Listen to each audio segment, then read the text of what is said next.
Alrighty, let's get into making this sea moss because I'm a thrift shopper, so I got this sea moss from the thrift store. Not thrift store, I got it from the farmer's market. It's kind of like thrift shop. Anyway, so I picked up some sea moss and I wanted to make it in my smoothies, but so this is what I did. I just kind of soaked it, got all the salt out of it, and then I blended it into making it so that I can have a gel that I could freeze and use it in my smoothie. So I took it and I let it sit in water for about 15 minutes, and that's distilled water. And after it's soaked for about 15 minutes, I continue to rinse it off to get the salts out of it, because it is because it derives from the ocean. It has a lot of salts in it. So I just continue to rinse that out, and I'm going to shake that real good. And after that has continued to rinse off, I placed it back into a bowl, as you can see there, and I covered or put more water in it to cover up the sea moss, because once again it has a lot of salt in it, so you want to make sure that kind of gets covered up. Make sure this is covered good. Add a little bit more water. It looks like I don't want to use too much water. Get down in there. Yeah, I just want to make sure it gets covered up good, because I'm going to cover this up and let it sit for 24 hours.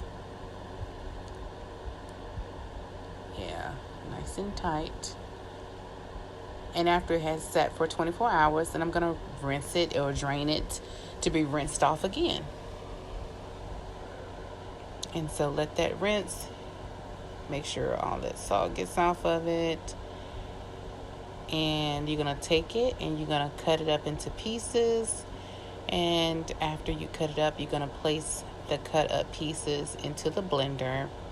And you're going to pretty much, once you put it inside the blender, we're going to get more water, and I'm going to cover it.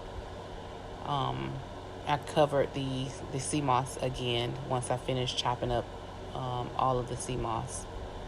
So yeah, you're going to kind of just make sure everything gets chopped up.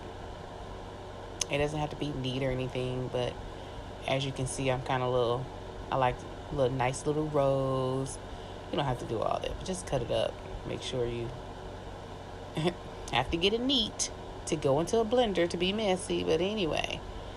So yeah, so I'm gonna get that and get my Ninja to work, get that going. And like I said, I take more water and fill the sea moss, or cover the sea moss, and I blend it up, and you can see how it comes up nice and creamy.